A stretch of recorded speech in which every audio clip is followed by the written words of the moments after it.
Yeah. That's a little cult-esque. Are you cult prone, do you think? Absolutely. As long as I there was was raised in like a Oh. okay. I mean, Have we been live for like don't a knock few a minutes? cult. Don't knock a cult you haven't tried. All I right. like to sample everything.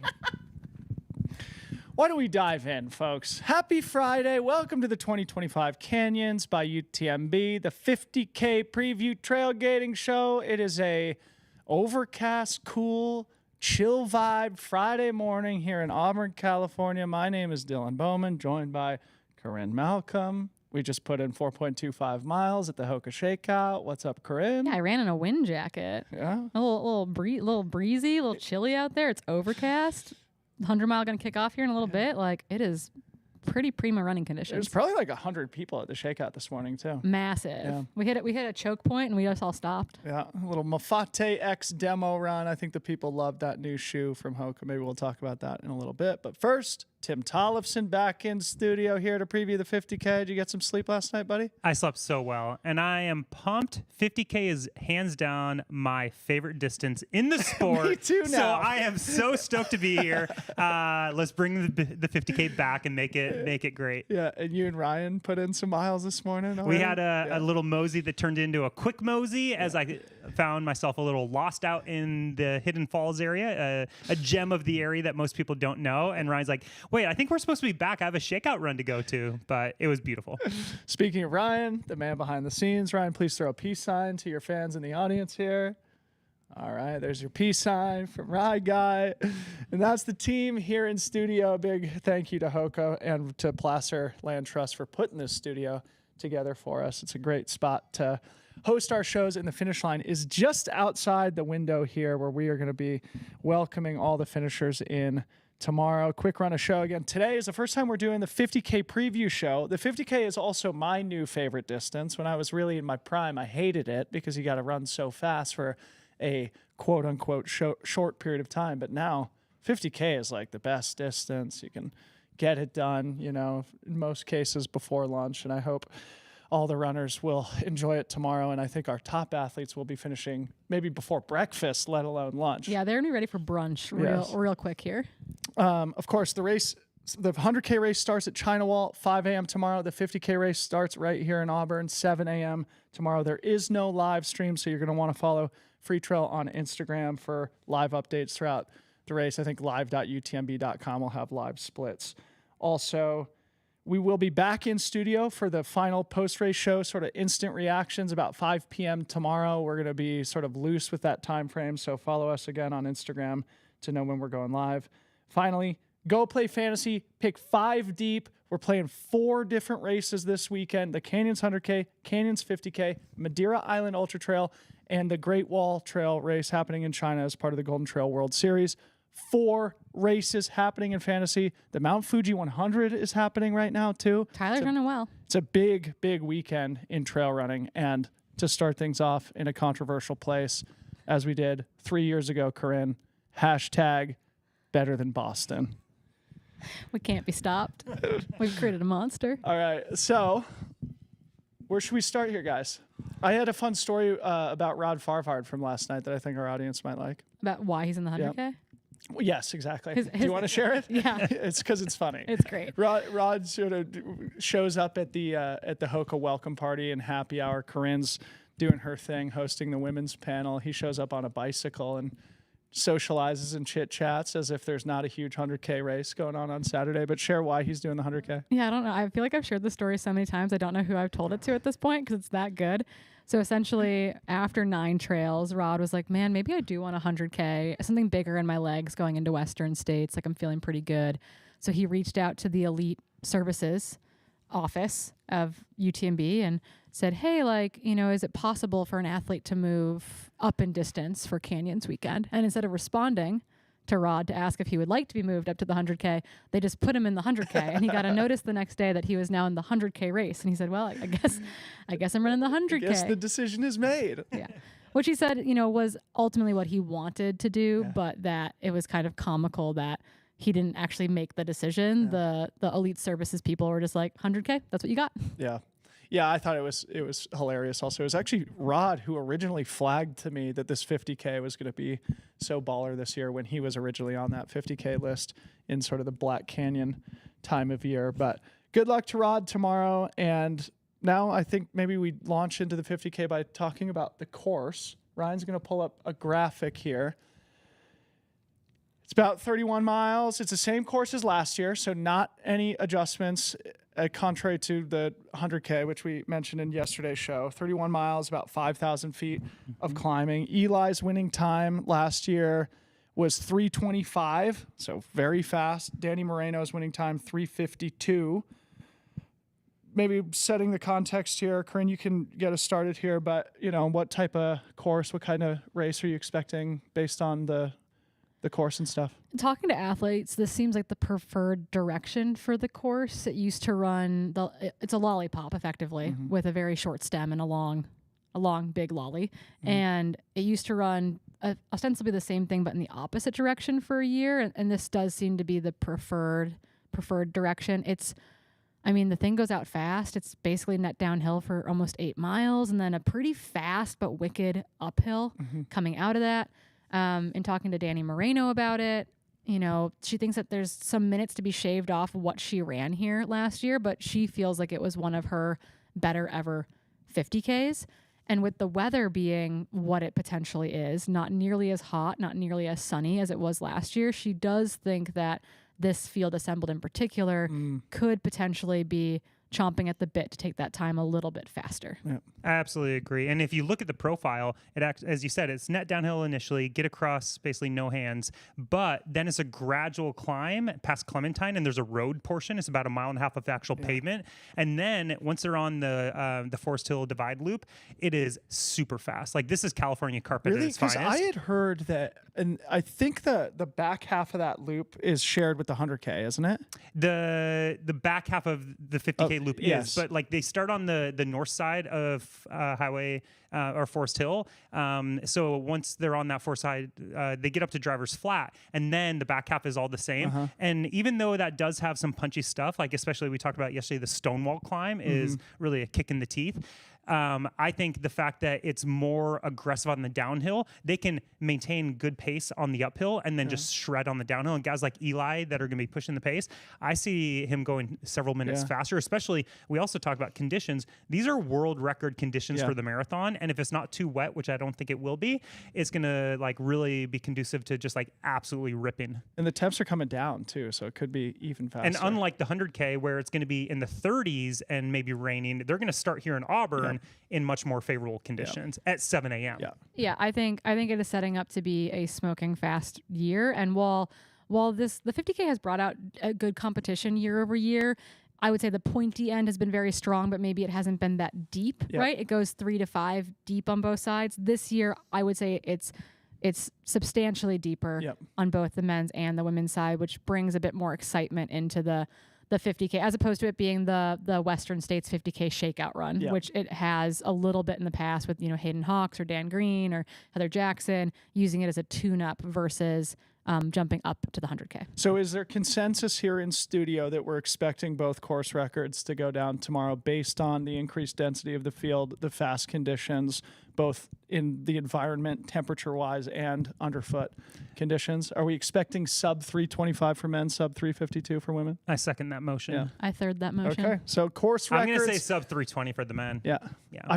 Could be 315. On paper, Eli ran 315 at the Big Alta, which has 2,000 feet of more of climbing. So I think he can shave a few more minutes off of that. So we've talked about the weather. So just really quick, yesterday it was a high of about 57. This morning when I looked, a high of 52 here in Auburn. So as Tim said, this is like world record marathon racing conditions. And if it does rain, it should be sort of light throughout sort of like the morning and early afternoon. It does look like it might start raining more heavily tomorrow night. So the back of the pack in the 100K and the 100 milers might be suffering a little bit, getting a little bit wet. So make sure you bring your waterproof layers with you. But either way, compared to 2 years ago when it was sort of high 80s here at Canyons. Even last year when it wasn't quite as hot, the 50K still, I know for those athletes, felt really, really warm. The photos of them at the finish line, you know, Danny and Jen and Tabor, you can tell that it felt hot out there. Totally. Okay, so let's talk about the fields. Let's start with the women. And I just started with a group of women who have a track record here, that being Jen Lichter, Tabor Hemming, Heather Jackson, 3 people who I would include in the favorites list. Heather won 2 years ago. Jen Lichter was second behind Danny Moreno last year. Tabor was third behind Danny and Jen. Corrine, get us started with maybe that group. Yeah, I mean, I think that they are 3 of the probably preeminent favorites in this women's field. They've got history on the course. It's trails that they like. I mean, Jen did everything in her power last year to take Danny Moreno down on that course and did a really good, got really, really close. And I would say that Jen is as fit or fitter than she was last year. She won the Trans Gran Canaria Marathon again this year in a faster time than she ran the year before. You know, Heather's always coming into this with something up her sleeve. She was just at she's rocking 100-mile bike races. Levi's Grand Fondo. She just did she's always up to something. So I'm always very curious to see what Heather brings. Yeah. But you know, she's a competitor. Yeah. You know, so whoever goes off the front in this thing, Heather's going with them. Mm-hmm. And then obviously Tabor Hemming is interesting. She was supposed to be running the Boston Marathon, opted to not run the Boston Marathon. All of a sudden was in Big Alta 50K. The Hemming household are racers. They race a lot, and they seem to bounce back really quickly from it. So the difference between someone like, say, Jen and Tabor in this field is that, you know, Jen did Trans Gran Canaria and now has been tuning up for this. Tabor all of a sudden went from being in a roadblock to saying, oh, no, I'm actually going to do Big Alta 50K. Oh, not off the couch, because nothing the Hemmings do is off the couch, but it felt kind of random. Yeah. And then just backed it up with a win at the Desert Rats 21K, but literally 2 weeks ago. So that is a little bit, they're 2 very different styles of athletes. And I'm not saying one is wrong or one is right, but that is what each of those women is bringing into this race. I know, that's what makes it so fun too, right? I mean, absolutely. And like you said, with Jennifer, she knocked 20 minutes off her Trans Gran Canaria 50K No time. way. That's not just a small improvement. That's substantial.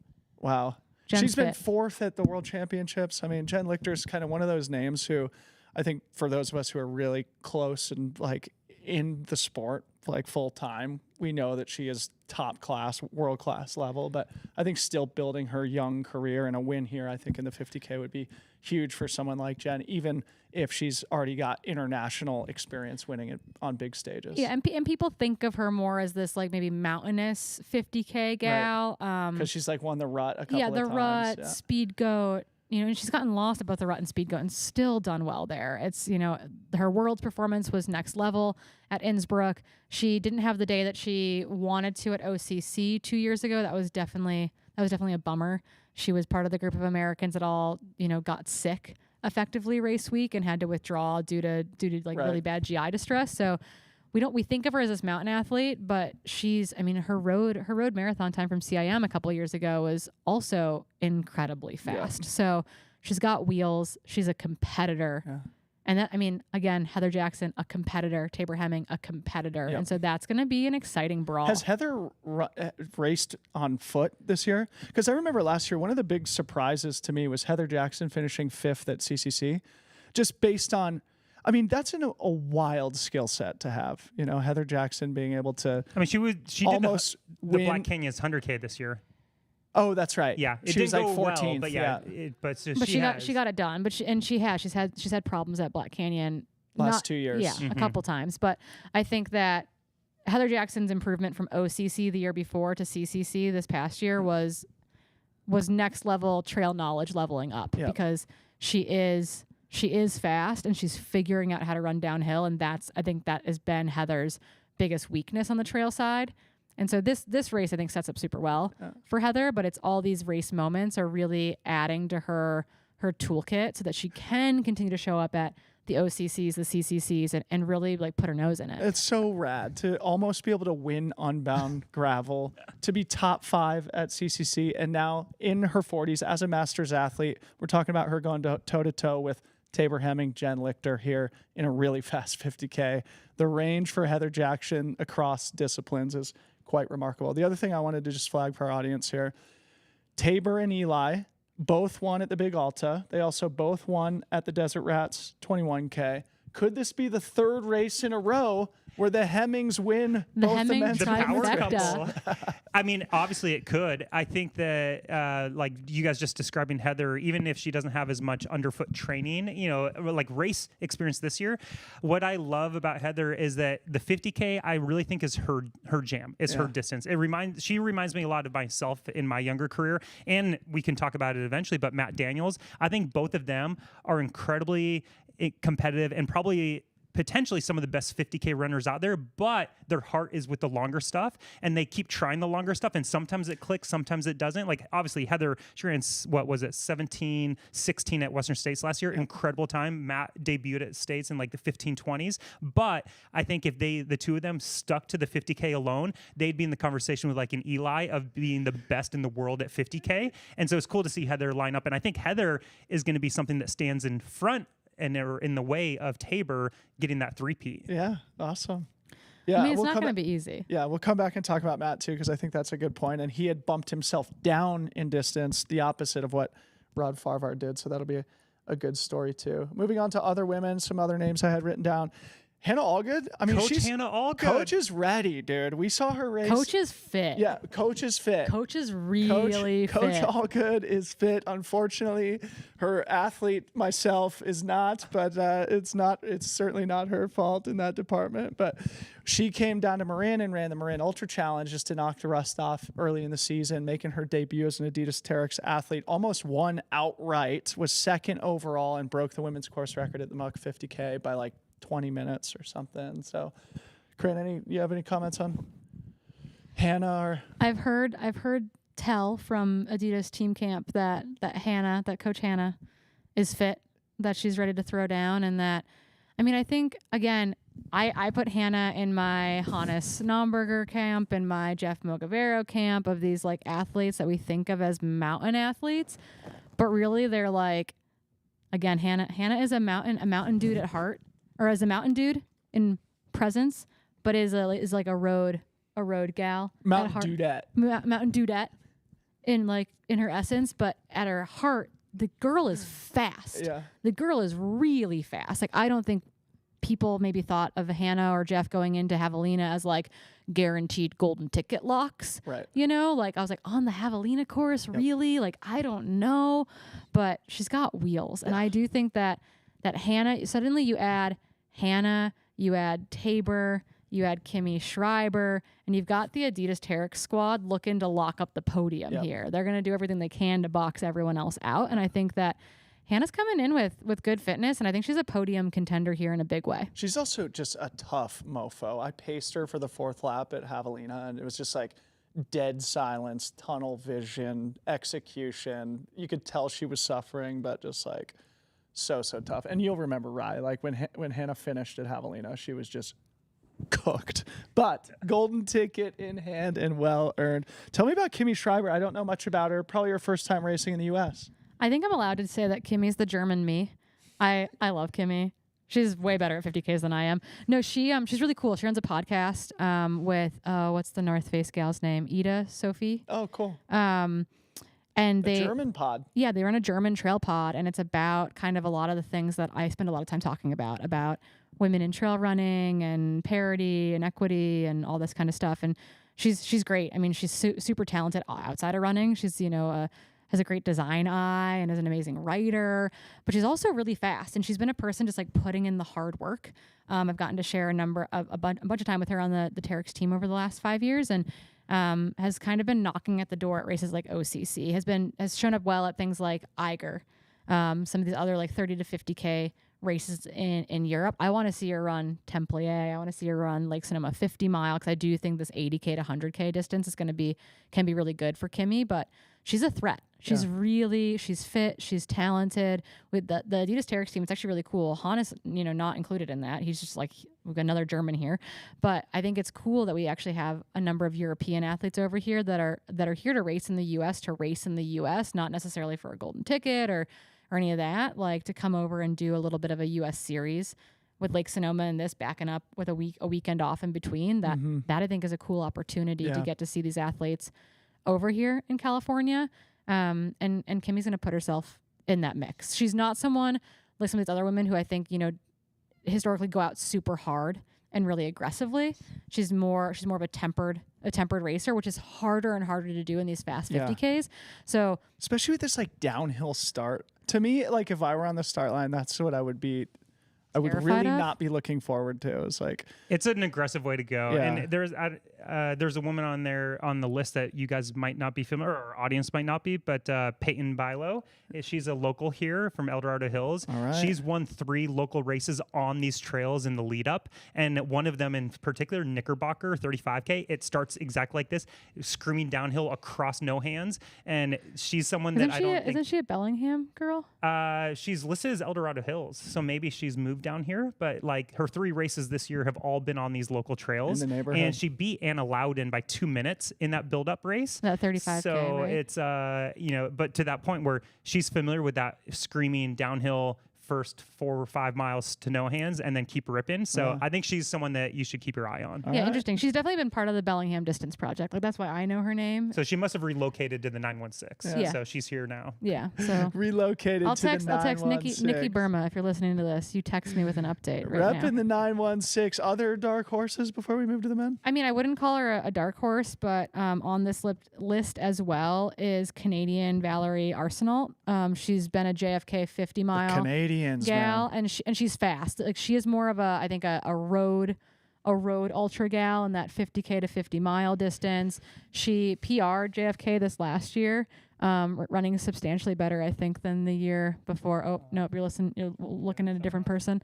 But very, very fast. And I think that this race suits her quite well in that regard. So I would add Valerie Arsenault to that group of potential contenders. I think that's one of the things that's interesting about how this UTMB World Series has changed races like canyons, right? Because now we have people travel, like Kimmy, right? Traveling from Germany to run a 50K at canyons. Valerie from Canada, right? Like the 50K, I mean, we'll talk about some of the talent on the men's side too. It's mostly American, but there's some international talent at the Canyons 50K. It's pretty awesome. I have one more. Go ahead.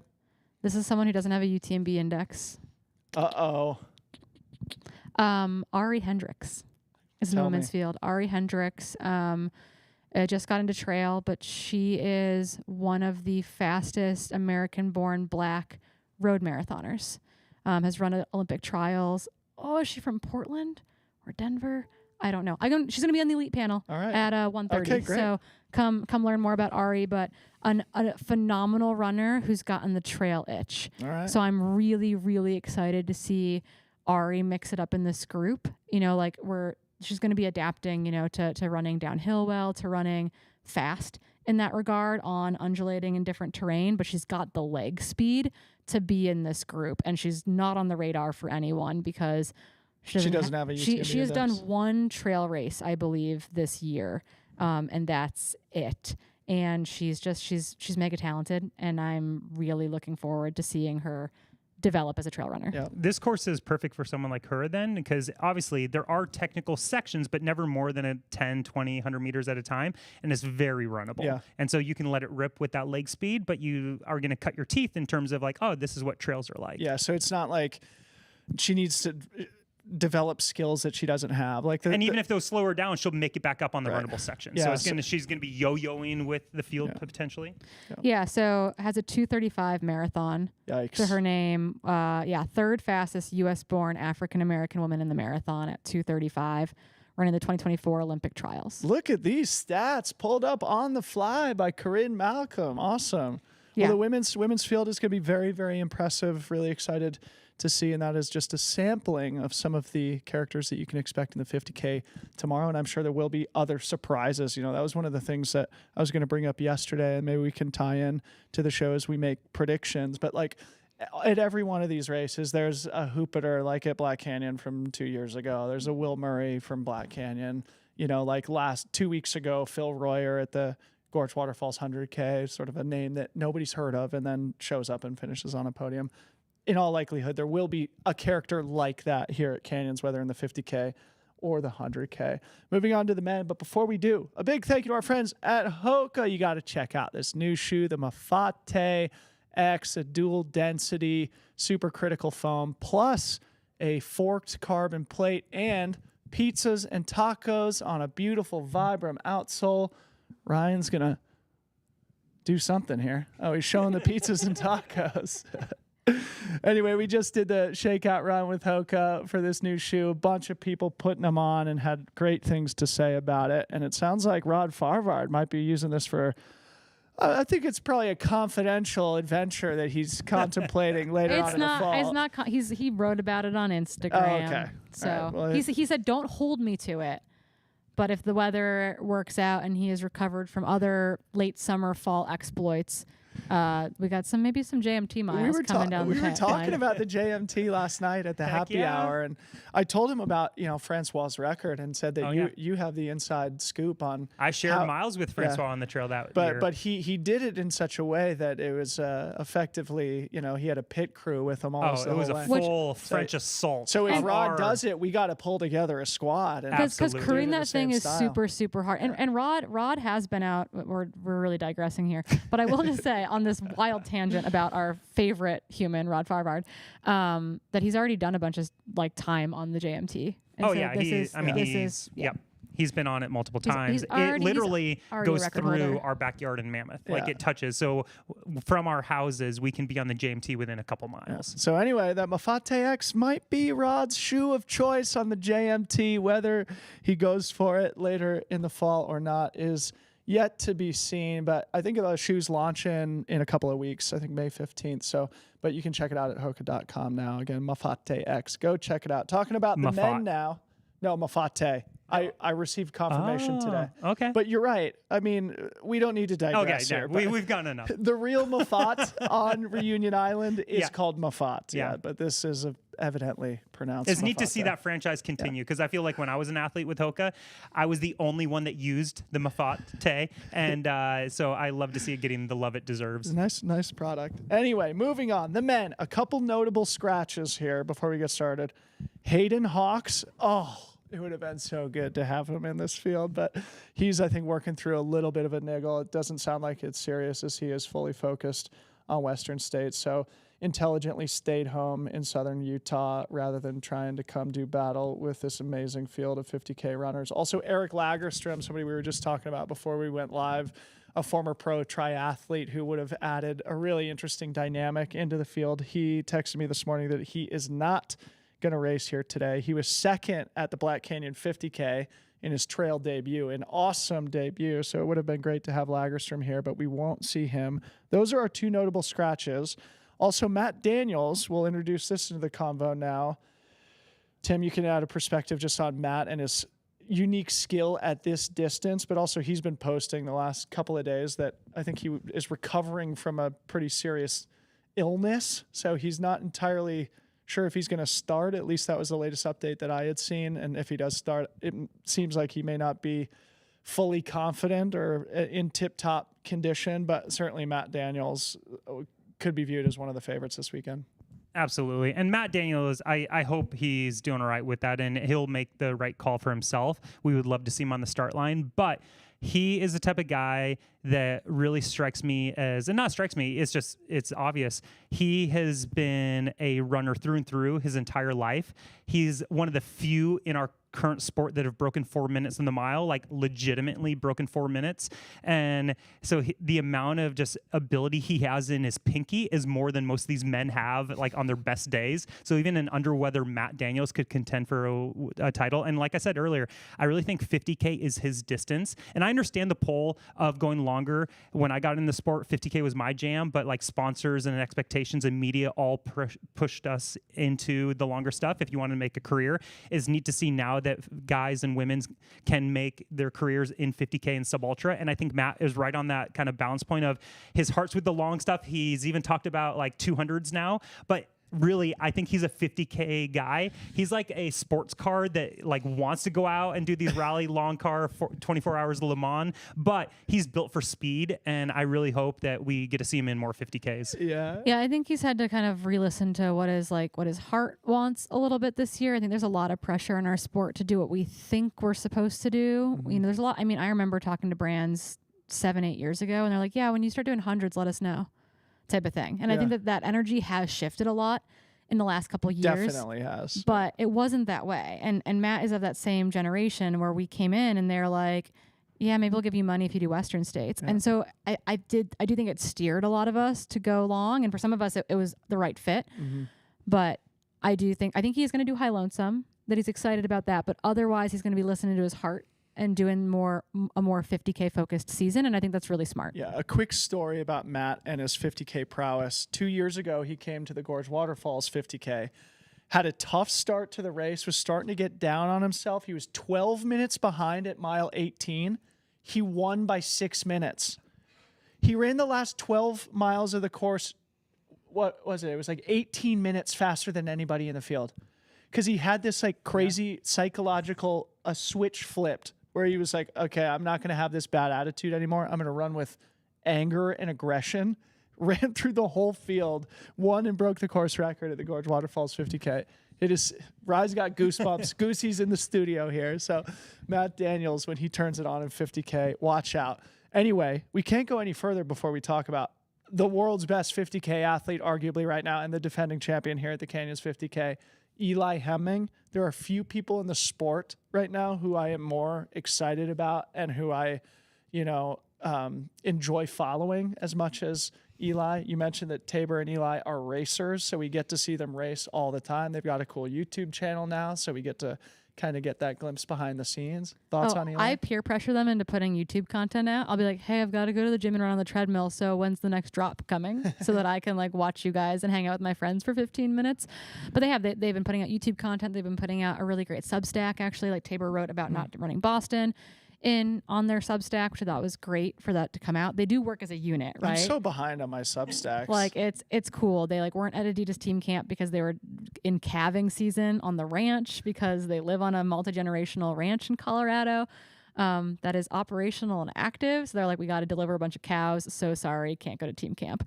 But I just like, they're both phenomenal. Eli has shown that he is the world's best 50K runner, up there with all the big dogs. And not only am I excited to see him race a 50K in this field this weekend, but I'm excited to see him take swings. He took a swing at JFK, didn't quite work out. Took a swing at Black Canyon, didn't quite work out. I think we're going to see him line up at CCC this year. Like that to me is incredibly exciting because while he is so good at the 50K, and I don't think he's rushing into 100 mile anytime soon, but I do love this 50 to 100K distance for him and getting to watch him really finesse this part of his career. What's beautiful about what you just said is that he took a swing at Black Canyons and it didn't quite work out. He ran 7:32 for fourth place, which was basically equivalent to what Hayden ran in his course record. So it's like for Eli to not work out, debut in 100K like that, like it just shows his ability and his range and his potential in the sport. On a bad day. On a bad day. So I'm excited. I think that's what you're saying though, is like we're all long on Eli in terms of his potential. But kind of like the Matt Daniels thing that I'm going to keep like beating the drum of, if he loves the 50K, make it your distance. Like I want to see more guys compete and women just compete in the things that they want to. And his now plan is to do CCC. And that'll be beautiful. Yeah, I mean, it'll sick. But Eli, and obviously he knows these trails as well as anyone in the field. He's won on these trails in multiple different races. And I think he's showing like with the strength he had from Black Canyons, he rolled that right into his course record at Big Alta this year. Yeah. And so he has been able to turn around real quick, which was insane. I ran chasing him with a GoPro for 5 minutes, which is a dangerous game. I was literally full out max sprinting. He was mile 18. I hung on for 5 minutes, and it was like everything I had, every ounce of energy. I actually talked to a guy yesterday. This will be fun for the audience, who works with Tabor and Eli, sort of a sports science guy. And he said he had them in the lab like last week or a couple of weeks ago. Who was this? I think his name's Chris Lee. Sorry. Yes. Chris Kinesis. Yeah, yes, Chris Kinesis. Lee. Chris Lee. His business is Kinesis. Yes. Is he here? No, but we talked on the phone. He's wonderful. He's so smart. Yeah. He's helped the Adidas team at camp before by doing like biomechanical analysis and that kind of stuff. He's worked with Abby Hall when she lived in Boulder doing strength programming. Yeah. He is brilliant. Seems like a really good guy. But point was that he had them in the lab and he was like, dude, Eli's numbers are crazy. I guess it's like one of those people who, when you put him in the lab setting and you measure the physiological abilities, it's like outlier status, like the Killians and the Matt Carpenters and stuff. So I don't know. My question is like, is Eli beatable this weekend? It's like, to me, it feels like he'd have to screw something up to not win. I agree. I think it's his race to lose, and everyone else is playing for second this weekend.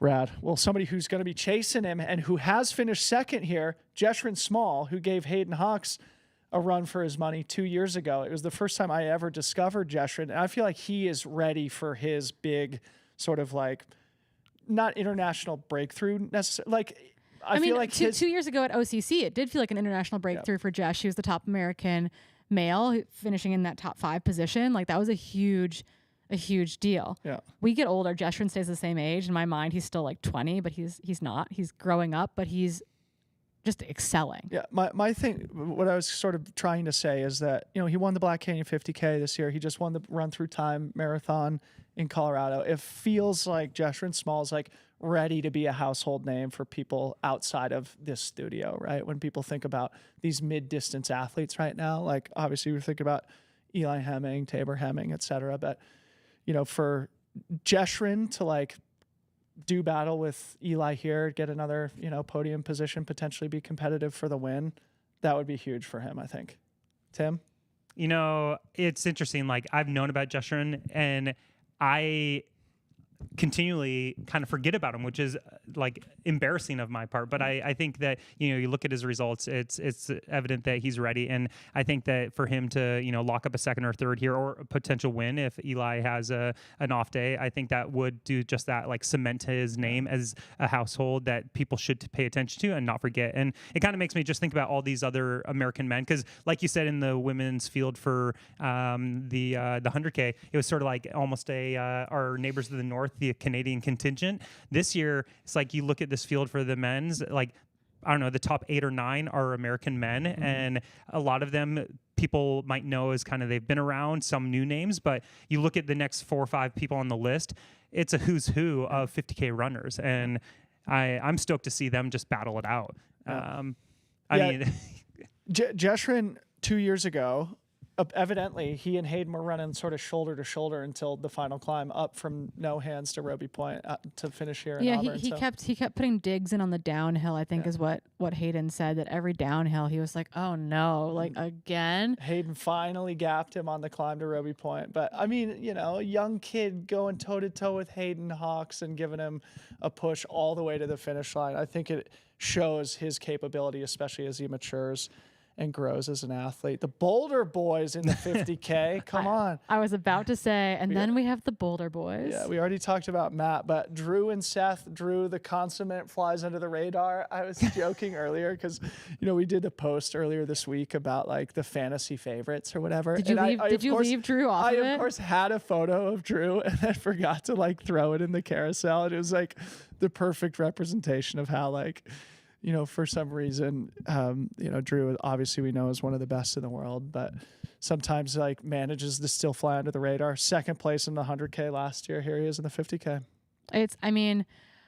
I think a lot of people forget that Drew's fast as well. We think of him as this like 100-mile guy because we've known him to do that, to, you know, show up at Western States time and time again.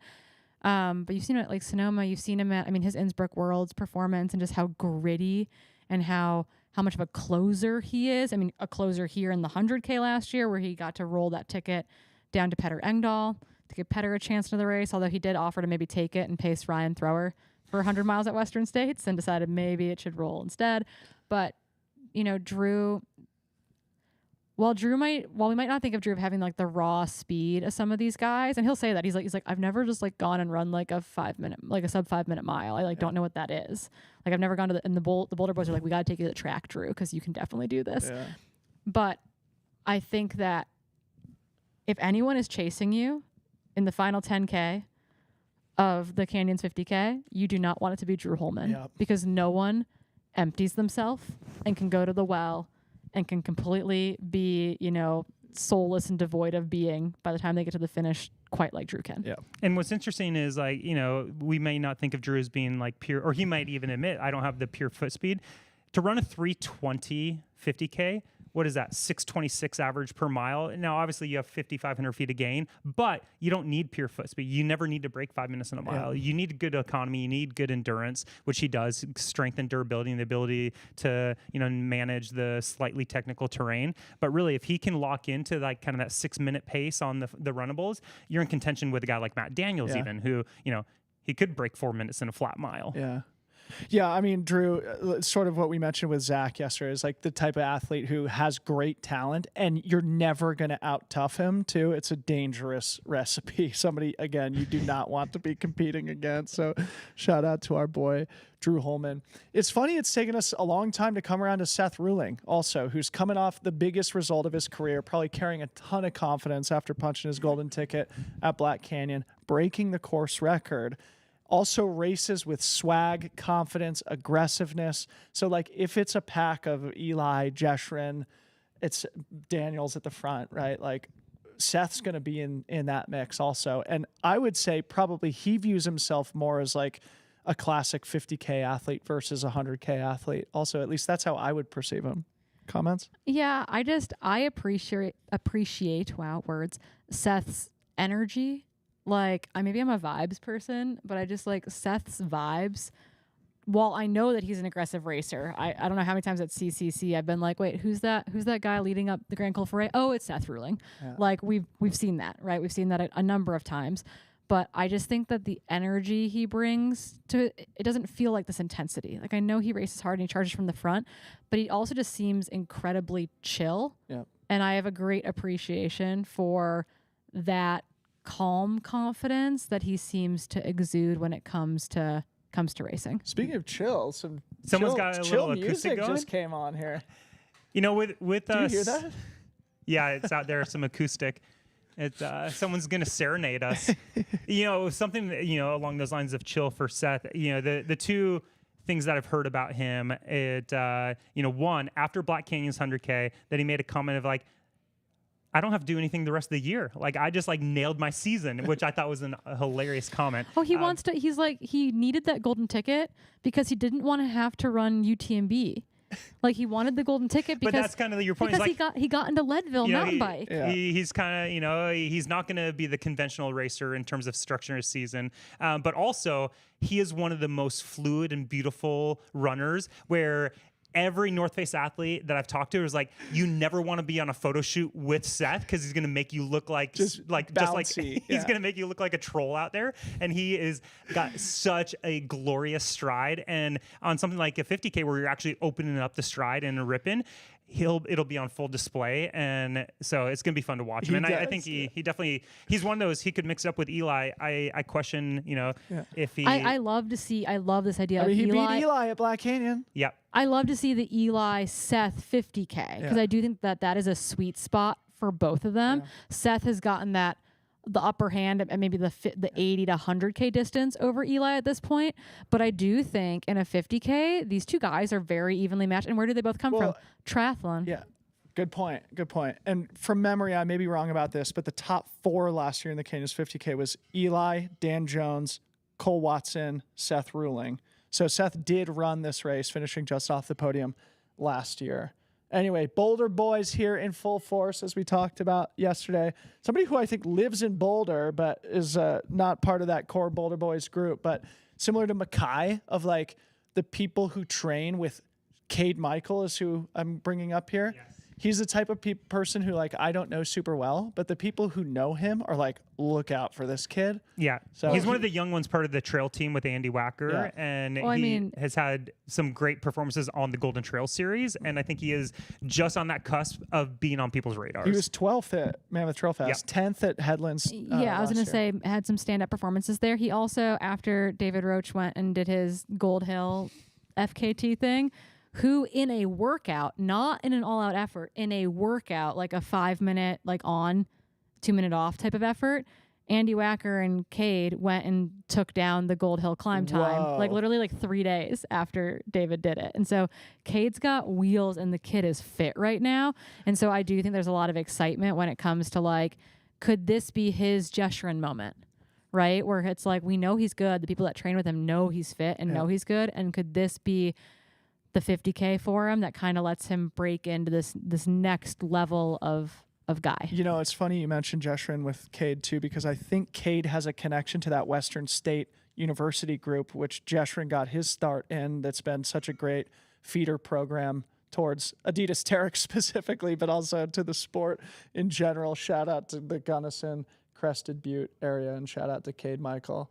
All right, let's keep it moving. But other names I've got written down, like Darren Thomas, a veteran shred boss. Nick Handel, we all know to be great. He's, you know, struggling with, I think, a little bit of health stuff right now. Dropped out of Gorge Waterfalls a couple weeks ago. But I think he's going to be racing. Johnny Luna Lima had a great race at the Big Alta. And then I had one other shout out, a guy named James Tilley from the UK, evidently very fast. And I got an email from Neil Tilley, James Tilley's dad, saying they're big Freetrail fans in the UK. So I had to give a shout out to James Tilley. I'm going to be rooting for you, buddy. And shout out to the whole Tilley family over there in the UK. Thank you guys for your support. Those were just a few names I wanted to just throw out to wind things down. Feel free to respond to those or introduce other ones. Yeah, I think the biggest thing is I would love to see Nick Handel have a good day here. He's very capable. He's been kind of one of those top American guys at OCC, kind of just in that, you know, hanging out right outside the top 10 at a race like OCC. He's incredibly fit. I know he didn't have the day he wanted to at Gorge, but had a really good training block, it looks like, going into it. So could this be an opportunity for Nick, almost on like hometown trails for him in a lot of ways? His parents and Emma, his wife's parents, both kind of like spend a lot of time up in this area and like this area in Santa Rosa. Nick spends a lot of time up in Tahoe. They live in the Outer Sunset in San Francisco. So it would be really cool to see Nick put one together. That's kind of like my heart. He's so my good. heart pull. Me too. And then the other one, Sven Koch of the Adidas Terrex team, coming over from Germany. He's in that Lake Sonoma to Canyons group. Probably flies under the radar for a lot of folks, but he was in that Lake Sonoma marathon, like where the men were like whole podium was like within 3 or 4 minutes of each other. So he's got wheels and fitness. Really? So he was not far back at Dan Jones there? No, they were kind of it was kind of a bunch there, which is cool to see. So I do think that this race is the pointy end has been pointy here for a number of years, but there's a lot more depth to the 50K this year. And I think that like the tactics of the race and where those breaks are made will be really interesting. Tim? You know, I was perusing through the list one more time, and there's no one that really jumps out at me. You know, a lot of guys that I just know in the field or in the sport, but I think we've kind of hit the big ones. Yeah. And that was a lot of names, we should say. I mean, it's going to be a very exciting 50K. Let's close things down by making some predictions. Oh, no. Okay? I'll take the pressure off by getting us started, and we have to always start with our caveat of that we're just having fun here. We love you all. For everybody. We wouldn't be disappointed to finish dead last in fantasy. In fact, it's pretty likely that we probably will, given our track record. Wait, what are we picking? Fantasy 50K and 100K? Let's do both. Let's do both. Yeah, where are we starting? Let's start with 100K. Okay. And to our viewers and listeners here, if you didn't listen to our 100K preview that we recorded yesterday, you can go back and watch or listen to that, where we went into deep detail of all the great athletes who are going to be competing for the golden tickets and the podium spots in tomorrow's 100K. All right, women's 100K for me, I picked Emily Hawgood. I was closed my eyes and I imagined what was going to happen. I think Emily and Marianne Hogan are going to go shoulder to shoulder all the way through driver's flat, where Emily's going to break the elastic, get some separation, and come back here to Auburn, basically her hometown, and get a big signature W. My comment about Emily yesterday is like, nobody has been as consistent as on the world's biggest stages as Emily, but like she's sort of waiting for that big breakthrough win, sort of like Cole Watson from 2 years ago. Yeah. I think that's Emily Hawgood this year. So I've got Marianne Hogan in second. And then I've got Sarah Beal in third, Sylvie Abel fourth, which is sort of like my dark horse name to like kind of break into that top 5 and maybe surprise some people. Anna Fisher in fifth. That's my top 5. Men, I've got Francesco Pupi winning the race here. I was, again, closing my eyes, think about what could happen here. Francesco, undefeated this season so far. Amazing win at that Trans-Gran Canaria Marathon and then at Chianti Marathon. So he's clearly fit.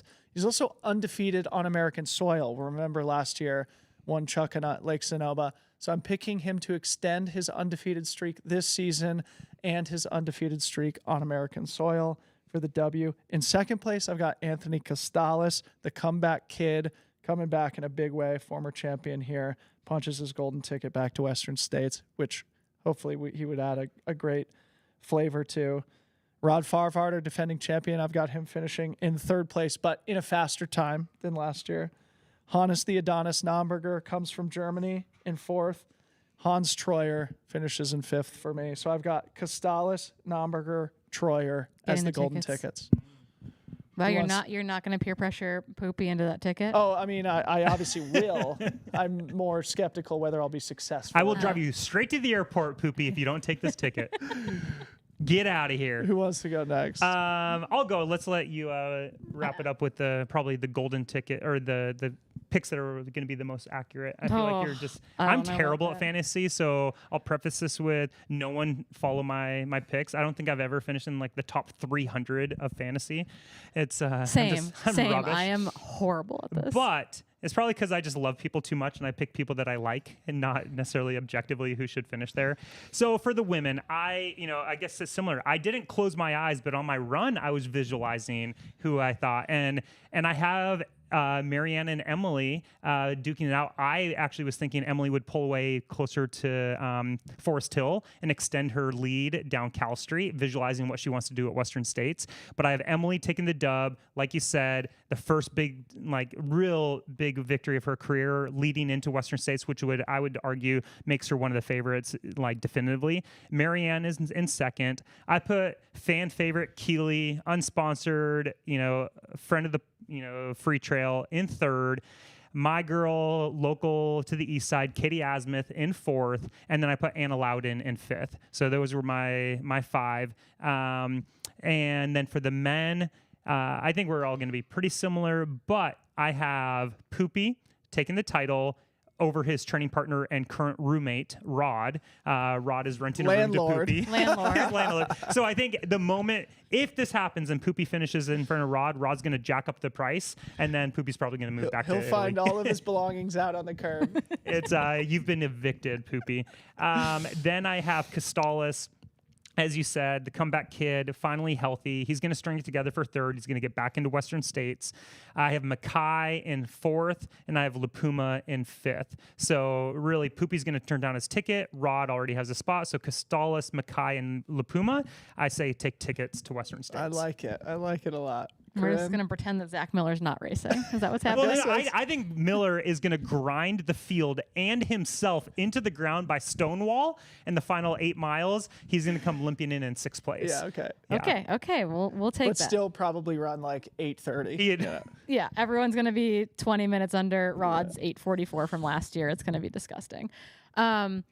Honestly, I had a really hard time with picks just because my head and my heart always are in conflict. But I do think that Emily Hawgood, this is her opportunity to take that big W, and I'm really excited about that. I think that she's got nothing to lose, and that I like this idea of her running really aggressively off the front, kind of pushing that pace. And I don't know who's going to go with her, if someone's going to go with her. I think if people are going to go with her, it's probably going to be Marianne Hogan and Erin Clark. I think they've got the best bet of really hanging with some of that leg speed as well. So I do kind of think it's going to be Emily Hawgood, Marianne Hogan, Erin Clark, Keely Henninger, and Katie Asmuth be in that group. What order? I'm not entirely sure. I do know that Katie Asmuth, she said yesterday when we were talking that she finished Black Canyon, or didn't finish Black Canyon, and said, I'm not fast enough. I can't run 20 miles at 6:20 pace right now. We got to fix this. She started doing 3 workouts a week, basically. Yeah. And she's gotten a lot faster. And so I do think my tickets are going to go to Marianne Hogan, Erin Clark, and Katie Asmuth. All right. Yeah, and I think Keely Henninger is probably going to find herself right on that cusp of that group, which is I will be crying no matter what happens, basically. On the men's side, I do think that Francesco and Rod are probably the controlling narrative in this race. I think that Francesco, yeah, as you said, undefeated on U.S. soil. I'm really curious to see Zach Miller in that mix, and so actually I think my podium is most likely Francesco, Rod, Zach Miller, which is really interesting and very stressful for everyone listening at home because two of those men probably wouldn't take tickets. One of those guys doesn't need a ticket. So those next 3 spots all of a sudden become really mission critical because there's 3 tickets on the line. We believe they can only roll through 6th in theory. And so all of a sudden, who is behind them in that group? And I think the group behind them is going to be made up of Cody Lind, Eric LaPuma, and Anthony Costales. And those are going to be our 3 guys getting tickets into Western States. We have some overlap, but a lot of really great perspectives here. And yeah, man, what a freaking amazing field that we've got. I have no idea what's going to happen. Yeah. And I'm very terrified of all of it. It's fun to make predictions. So. Okay, the 50K. We can bang through this here quickly. I'll get us started here. I've got Jen Lichter winning ahead of Tabor Hemming, Heather Jackson 3rd, Coach Hannah 4th, Kimmy Schreiber 5th. Men's side, I've got Eli taking the dub, followed closely by Jeshurun Small, followed very closely by Drew Holman. And then I've got Johnny Luna Lima, who this is, again, sort of one of my, sort of like who do I think could maybe surprise some people, outperform expectations. He had a great big Alta. I think he's in good form. They live in Boulder, Colorado, but he's from NorCal. He runs downhill better than anyone I've ever seen. And he had a sort of a great comeback at the big Alta. When I saw him early in the race, he was in like 7th or 8th, ultimately finished 4th in a strong field. So I put Johnny in 4th here this weekend, also ahead of Cade Michael, who I put in 5th. So that's my top 5. All right, so I got, for the women, Jennifer Lichter taking the dub, Heather Jackson, fresh off the bike, taking 2nd, Coach Hannah Allgood 3rd. I put Tabor in 4th, and I have, 5th I was up in the air, but I'm going to go for our 916 transplant, Peyton. I'm going to say that she slides in there and takes the 5th spot. For the men, Eli's race to lose, so I'm going to put that in there. Matt, I really think he would be 2nd, maybe even be with Eli all the way up like to no hands. Questionable whether he's going to be healthy enough, but I still want him to. I hope he starts, and if so, he can put him in 2nd. Even if he's not healthy, I think he can beat the other men. Seth in 3rd, Jeshurun in 4th, and I put Drew in 5th. Yeah. I've only got my podium for the 50K because there aren't golden That's tickets fine. to roll. But I do think that Jen Lichter is the favorite in this group. And then I've got Tabor Hemming in 2nd and Heather Jackson in 3rd. No surprises there. I'm all about surprises. Yep. So It's exactly the same as me. surprise us. I'm here for it. And then on the men's side, I do think it's Eli Hemming's world and we're just living in it. So I do anticipate Eli, as long as he's healthy and everything's good, coming out on top. And then I actually have Seth Ruling and Jeshurun Small as my podium of 2nd and 3rd there. Gosh, I don't have so Seth in mind. Now No? I'm like, I gotta. I'm make some gonna adjustments. tell him that he's Put him on he's blast. on the elite panel at 2, and I'll let him know that you didn't Oh put no! him in. Don't let him know that. Don't let him know that. No, he'll be like, Let good. him know that I'm reevaluating. You know my- that there's supposedly a Freetrail curse, right? So anyone we talk about is doomed. Yeah, No, right. Come that's on. not how it goes. It's not but- how it goes. it, Correct. Come on, don't perpetuate So, that. and fun fact, it is Eli's world, right? Yeah. He's only lost 2 50Ks in his career. You know who? Tim one of those was? Tollefson Yes. kicked his butt at way too cool. Yes, I'm gonna hold on to that That's till the day right. I die. Remember, I Not texted dead you. yet. I texted you after that, and you responded something like "Old guys 1, young guns 0. Zero. Yes, I'm gonna hold on to it. My glory days. yes, that was so good. What a great reminder. Okay, well, we got 2 really exciting races tomorrow: the 100K and the 50K, and obviously, we should remind you that the 100-miler starts this afternoon. I think here in Auburn. It started So- 9 minutes ago, right? Not Did in it? Auburn, out at China Wall. Oh, okay. So the 100-miler started 10 minutes ago. Good luck to everybody out there. We're going to be tracking along and rooting for you for the duration of that amazing 100-mile journey. I think the 25K starts 8 or 9 a.m. tomorrow, too. So our coverage has been focused on 2 of the 4 races, but there's a lot of different ways you can come enjoy Canyons by UTMB if you ever come and choose to do it in the future. Any closing comments from the panel here before we sign off? I think it's been an amazing golden ticket season. The hunt has been real. It's been wonderful to follow along across the globe. All these women and men that are we almost have our fields completely assembled, which is kind of sad to think that there isn't like more excitement to look forward to. However, I'm going to plug Weight Watchers. We're kicking that off strong after the closure of the Golden Ticket Hunt. There's been a lot of movement. We had 13 people already invited off the wait list, and we have some heavy hitters on that list. And so I'm excited to continue all this fun and excitement into Western States with Weight Watchers. So that's something to look forward to. I was wearing my tee last week. Yeah. Yeah, this is the last 10 minutes have been the most stressful 10 minutes of my weekend, and I'm hoping that it just gets easier from here on out. We get to go out into the field and see it all happen, which is really exciting. The 3 of us or the 4 of us aren't like jointly trapped in a room somewhere for the duration of the race weekend. So while there's no live broadcast, I'm so thrilled that we get to be out there just screaming our faces off at people, capturing some content for Instagram. So if you want to follow along with what's happening, you want to follow Freetrail's Instagram account. But then we'll be back in studio tomorrow evening for better or worse to recap the whole thing. And I can't wait. Today is going to have felt like it was a week ago by that point, but I'm so excited to watch the races actually get started. So in an hour and a half, for those who are in Auburn, they can come see you do your elite panels. Who are going to be on the panels? Yeah, so the panels kick off at 1:30. We've got Heather Jackson and Ari Hendricks from the 50K, Katie Asmuth, Aaron Clark, and oh my goodness, my brain's not working. Someone else. I don't know. My brain's done. The men's side is Anthony Costales, Francesco Pupi, Hannes Nomberger, Eli Hemming, and Seth Ruling. That's a great group. Yeah, so it's gonna be a really, really fun panel. I actually have it on my notes app. Let me make sure. Make sure you go. You can pull up the person you're forgetting there as we. Yeah, I feel horrible. Whoever I just didn't mention. Oh, Marianne Hogan. Duh. So we've got a mixture of athletes from different brands. We've got some 100K and some 50K folks. It's going to be really, really fun. So 1:30 to 2 for the women at the stage at the expo, and then 2 to 2:30 for the men's field. Yeah, go check it out if you're in Auburn. You can check out the Fly Lab over there where you can take a look at this Mafate X shoe that we've been talking about the last couple of days too. But it's going to be a fantastic day tomorrow. We can't wait. Ryan and I, we're already talking about setting our alarms for about 4 o'clock in the morning to get up there to China Wall.